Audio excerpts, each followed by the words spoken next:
5 starts on page 46, and the title of the lesson is No Escape.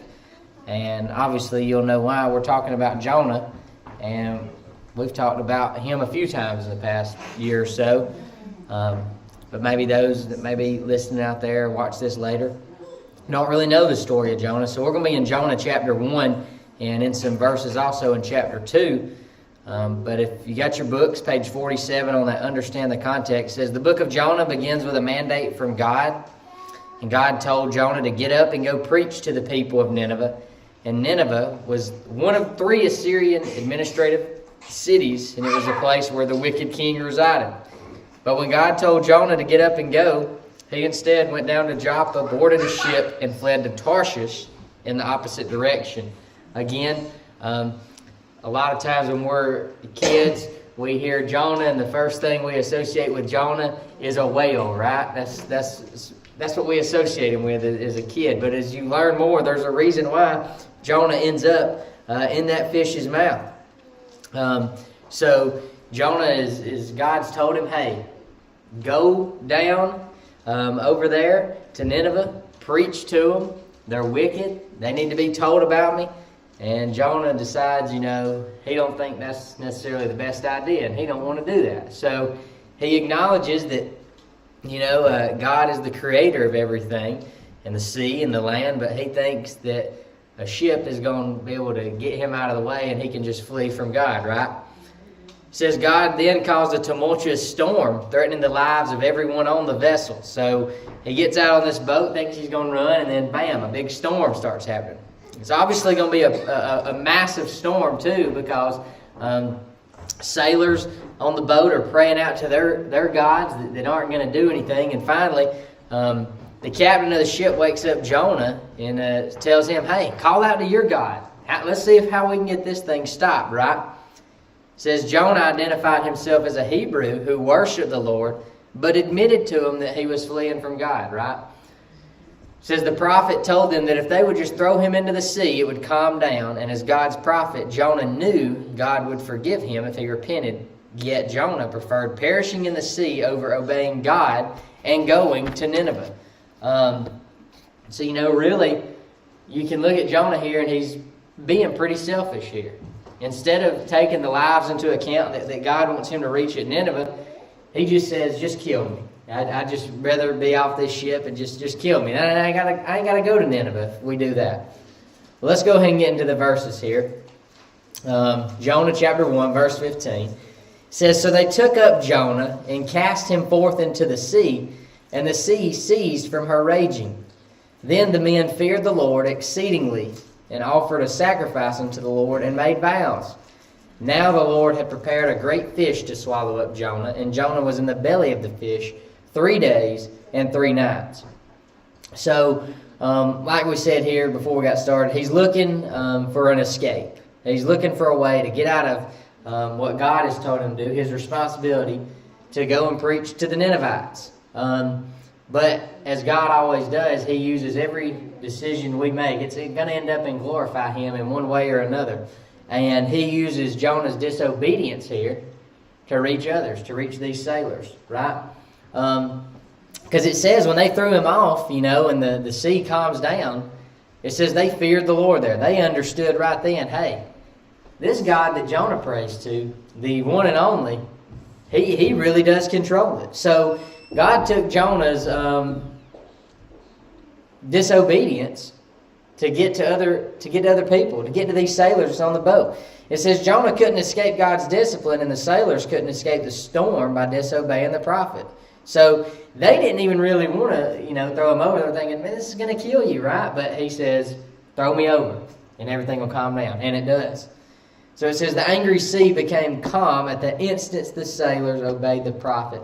Though Jonah, so he don't want to go to Nineveh. So he gets on this boat to go to Tarshish. He's still trying to run from God, telling him to just throw me in the sea. He's just constantly running. And God continues. He's going to make sure, hey, you're going to end up and be where you need to be. But it says what? The men feared the Lord exceedingly when the waves stopped churning. It says the sailors demonstrated more concern for Jonah than the prophet showed for the people of Nineveh. And it's a sad situation when unbelievers behave better than the believers. So again, this is a story too of Jonah, who is, a believer who should be living right. He's doing, ironically, the things that he's not supposed to do. And the people that you think would be so wicked and after him are actually kind of have a heart and showing some compassion here. It's kind of like our world today. If we run and say, well, we're going to stay in our house to not go out and talk to all these people that just have no desire to hear God, we're failing. We're failing. We're kind of being like a Jonah. And maybe not physically hopping on a boat and running away, but how many things in our life take place and we try to just kind of to hide away, kind of escape. I don't really want to deal with that. I don't really want to go and confront that problem head on. We're running. We're failing God if we're not doing His work. But, it talks about Him being in the belly of the fish. It says everything was happening under the control of God's sovereignty. And God calmed the sea, which provided a way of escape for Jonah and returned him to the place where he could obey the Lord. So, when Jonah goes and he's walking down to hop on this ship, God knew the whole time there's going to be a pretty rough storm. I'm going to make sure it happens. Jonah's going to tell them to throw him off, thinking he's going to get out of it again and go die in the sea. And I'm going to put him in the fish's mouth. And we're going to get him back where he needs to. God's all-knowing. We understand that. We know that. He always has a plan. And again, to where Jonah necessarily didn't want to go to Nineveh. And there could be multiple reasons here. Number one, obviously he's going into the Assyrian land, right? We talk about how brutal they are. So imagine he knows, I'm about to go talk to these people and they absolutely have no desire. Maybe he's thinking he's going to die. But two, we know that he kind of has an attitude of, he doesn't think that God should be as merciful and loving maybe as he thinks is what's going to happen. He may think, I'm going to go to Nineveh, talk to these people, they're going to turn to the Lord, and I don't think we should be that merciful to them, right? Again, he has a bad attitude, but God still uses him to glorify him. God can use multiple people. He can use all kinds of people, and we see it here with Jonah. Going on here, verse 1 of chapter 2, it says, Then Jonah prayed unto the Lord, his God, out of the fish's belly, and said, I cried by reason of mine affliction unto the Lord, and he heard me. Out of the belly of hell cried I, and thou heardest my voice. For thou had cast me into the deep, in the midst of the seas, and the floods compassed me about. All thy billows and thy waves pass over me. Then I said, I am cast out of thy sight, yet I will look again toward thy holy temple. It says Jonah did what all people should do who find themselves in difficult situations. He prayed unto the Lord his God. That's what it says directly from verse 1. And again, I always say this, not just in difficult situations, but when you are in a bad situation, when things aren't going necessarily the way that you think they should be going. Again, remember, it's all up to God, but turn to Him. Turn to Him in prayer. We're always guilty of, we're going to call somebody to help us, or we're going to call this doctor, or we're going to call this friend, when in reality, the first thing we should do is hit our knees and pray. Right? And there's not going to be the second thing you should do, because just trust in that prayer. Have faith that, hey, God's going to get it done. He doesn't need us to pray and then, okay, and the second thing you do, now pick up that phone and call that person you was going to call. No, have faith in Him, right? Have faith that He's going to take care of whatever the situation may be.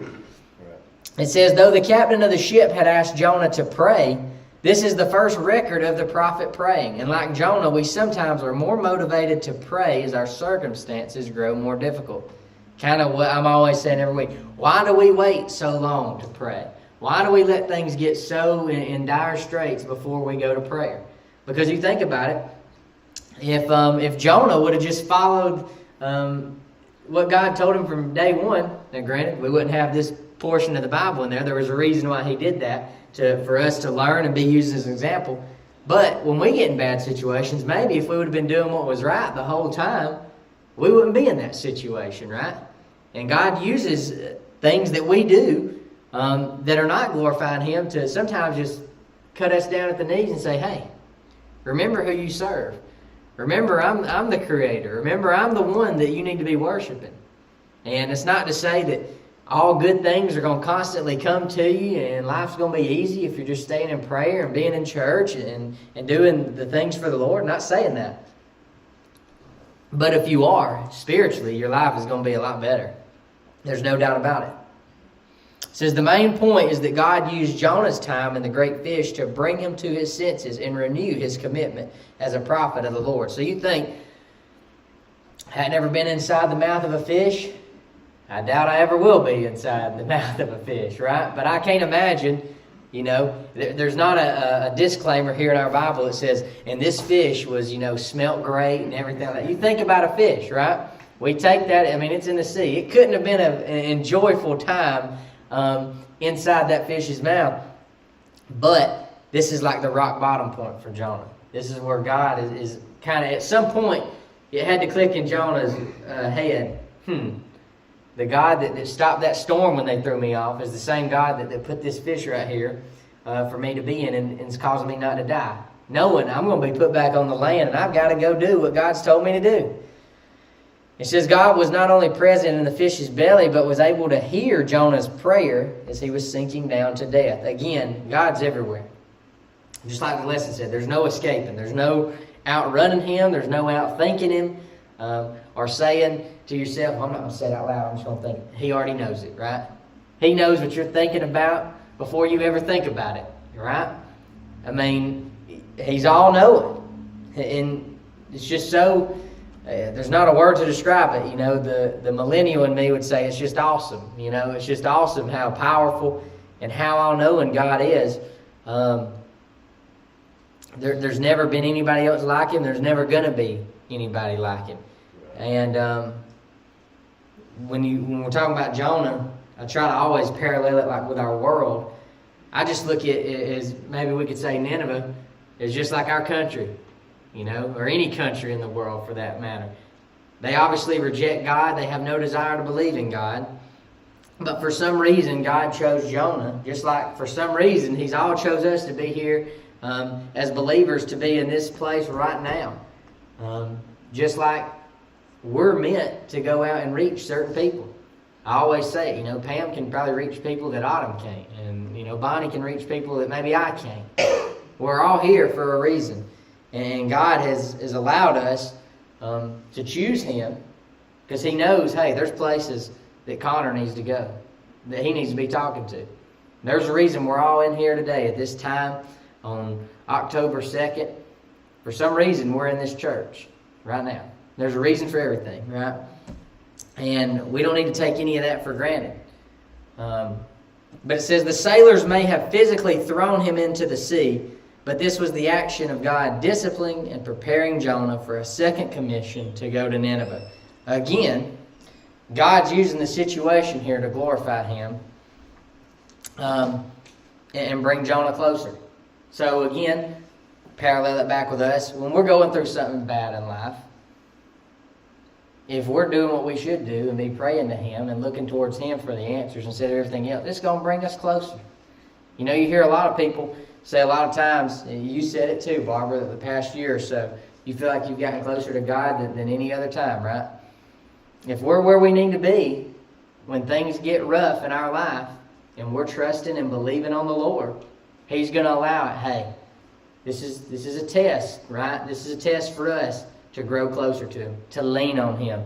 Again, it's always easy to lean on the Lord when things are good, right? Because we're like, oh yeah, I'm getting all these blessings. Everything's going right, got me a nice bonus, or, I ain't in no debt. But when things are murky and things are, you can't see past the next paycheck, how close are we to Him then? And that's why I think it's important for us to be here as much as we can, to be around other believers as much as we can, because like that saying is, you lay with dogs, you get fleas. Bad company corrupts good character. Whoever we're with is probably how we're going to be acting, and it's all going to rub off on us, right? So, verses 5 here. Verse 5 through, let's just go ahead and read all the way through 10. It's a little bit of some scripture here, but it says, the waters compass me about, even to the soul. The depth closed me round about. The weeds were wrapped about my head. I went down to the bottoms of the mountains. The earth with her bars was about me forever. Yet hast thou brought up my life from corruption, O Lord my God. When my soul fainted within me, I remembered the Lord, and my prayer came in unto thee into thine holy temple. They that observe lying vanities forsake their own mercy, but I will sacrifice unto thee with the voice of thanksgiving. I will pay that I have vowed. Salvation is of the Lord. And the Lord spake unto the fish, and it vomited out Jonah upon the dry land. The waters closed in over me to take my life. The deep surrounded me. Weeds were wrapped about my head at the roots of the mountains. And I went down to the land whose bars closed upon me forever. Yet you brought up my life from the pit. O Lord my God, when my life was fainting away, I remembered the Lord, and my prayer came to you into your holy temple. Those who pay regard to vain idols forsake their hope of steadfast love. But I, with the voice of thanksgiving, will sacrifice to you what I have vowed I will pay. Salvation belongs to the Lord. And the Lord spoke to the fish, and it vomited Jonah out upon the dry land. So we're seeing kind of Jonah's take on as he's thrown out in the water, and as those events are taking place, and what's going through his mind, and what he's saying to God. It says Jonah had described his downward descent into the ocean, saying the water had compassed him, the depths had closed round about him. It says, though the prophet gave God credit for raising his life from corruption. You know, you think about that. Corruption, not just this instant. It's God who allowed, that gave us the opportunity to believe on his son, Jesus Christ, right? We all on his son, Jesus Christ, right? We all understand that. It's only him that saved us. Talk about from corruption. Just think of from anything. From hell. It was him that saved us. From anything that bad necessarily could happen to us in this world. If you believe on him, you got an eternity waiting on you. An eternity in heaven with him. It says, even though Jonah had much room for growth, as the rest of the book of Jonah demonstrates, in his most desperate moment, he remembered the only one who could save his life. He turned back to the God from whom he had previously chosen to flee. And you know what? Sometimes we just have to face the hard truth. And like we said, a lot of people, some of us in here, we've all been guilty of, we don't pray to God like we should, and we wait till it's desperation moment. We wait till the rock bottom, right? A lot of the world's that way. A lot of Christians are that way. You know, something bad has to happen, then they remember who. But you know what? God still loves us. And he don't say, well, you haven't prayed to me in 10 days, so I'm not going to remember this now. I'm just going to turn right. Nope. He loves us. He's forgiven. And just as Jonah's in that rock bottom, he turns back to God in this moment. Right? Not to hop ahead, but not saying he's still not going to have some of that same negative attitude. But in this moment, he's turned back to God and remembering him. It says Jonah's tone turned from desperate to thankful. And he remembered the sailors on the ship who were calling out to a God who could not hear, could not answer, and could not save. And what does the verse say? It says he recognized that they observe lying vanities, forsake their own mercy. We know that God's the only God. And Jonah has some remembrance here. Hey, I may have been asleep on the ship at this time, but the sailors that were praying to all their other gods, there wasn't nothing happening to those waters when they were doing it. But when I said throw me off, and they did, and those waters calmed down, he knows. He knows he's believing in the real God, the only God. He understands that. And again, it took some rock bottom stuff to get Jonah to follow God. And again, not to hop ahead, but still not saying he's still not going to fall back into that Jonah attitude that he kind of has. It says Jonah's prayer, while a beautiful description of how a person who is trying to escape God should respond, contains an irony that focuses on the entire book. It says Jonah was ready to receive God's grace in the face of his own disobedience. But he later would be unhappy that God was willing to extend that same grace to the people of Nineveh, who are willing to turn from their sin and seek after God. So again, Jonah's down here. He turns back to the Lord. He's happy about it.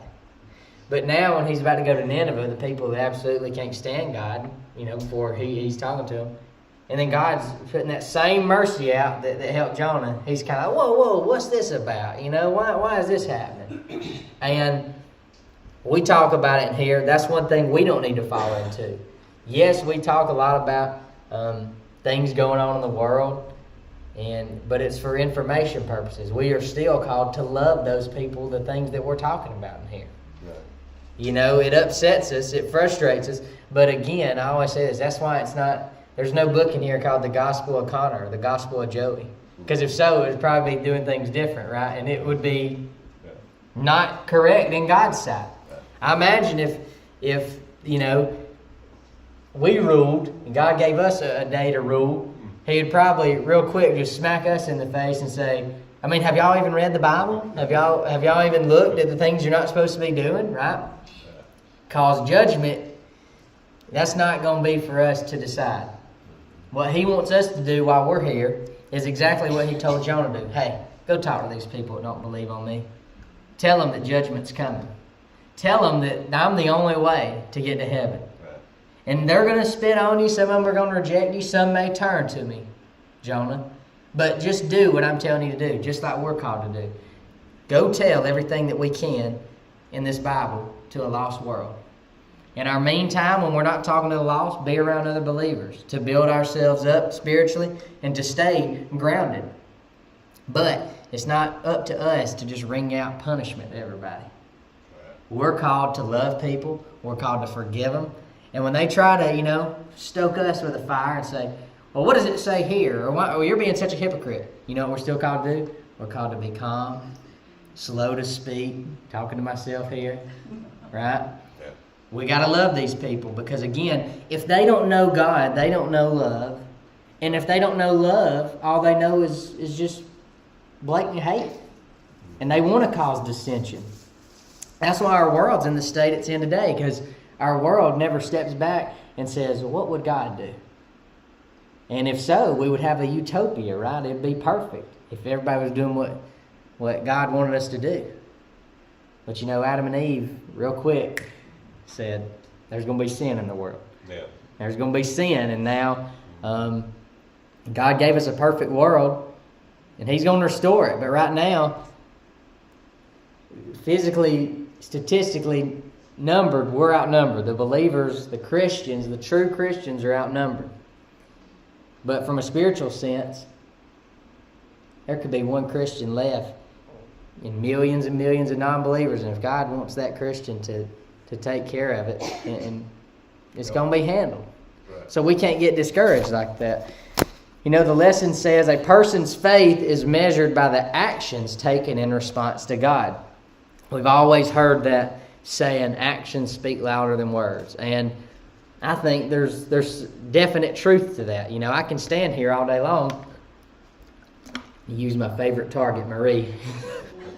I could say, I love you, Marie. I love you. I could walk out here and go key her car up, and then say, well, I thought Connor said he loved me. He's keyed my car, right? Those actions spoke louder than what I said. So it's true from a Christian standpoint. Our faith, and people judge us. There's no doubt we're not called to judge. I understand that. We call things like it is if it's just present. But the lost world does like to judge. And how do they judge us? By our actions. Again, we can know every verse in the Bible. And I can admit, I've never been one to know, the hymns, lyrics just by heart and know verses. That's not my calling. I try and I know certain things, but that's never been my forte, I guess you could say. But I could know all the verses in the Bible all I want. But if I'm not living it, it's for no reason. There's a lot of lost people that know a lot more of this Bible than even we do, just studying it, and they just want to quiz us and pop us. Again, it's sad that they have that knowledge from in their brain. They know what it all says, but they don't have that belief on Him. How simple it is. If you can memorize all that and understand that, you can believe on Him. It's simple. But, too, we see that Jonah takes him to get in a fish's mouth before he goes into prayer pretty deep. It says God hears our prayers no matter how desperate the situation. So again, I think this lesson is more tied to a believer because Jonah is what we are, right? We're called to do something. Are we doing it? Are we going out there every day talking to people, or are we not? And let's just say maybe we are in a bad state. Maybe we don't pray like we're supposed to. Maybe we come to church and we're just in a trance, and I'm here and I want to be here, but I'm not thinking about what we're learning in Sunday school. I'm not thinking about what Joey's teaching. Maybe you're in that state, right? It's never too late to turn back to God and say, God, I am not where I'm supposed to be. Forgive me. Forgive me. Thank you for sending your son down the cross for me, Lord. Put me back where I need to be, and put me in a place and a position to be reaching people that wouldn't necessarily be learning about you. And it says believers can trust God in the direst of circumstances. So again, we should always be trustworthy of Him. We should always be in prayer. But tying it back to Jonah, I mean, he's in a bad state. And you think about it, I didn't really hit on this, but he's absolutely doing the opposite of what God has told him to do.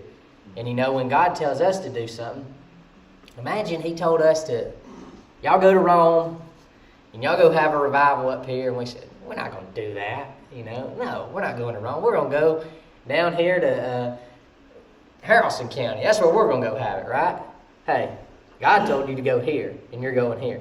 Just like Jonah, he's going the opposite direction. Knowing, hey, my God can do anything, and he thinks he's going to get on a boat and evade Him? Come on, man. But there was a reason. Because it don't tell us everybody. I'm doubting everybody. But it says that some of those sailors there, it says they feared the Lord. Meaning, to me, what I'm getting out of that is, Jonah thought he was getting away, but God used it to glorify Him.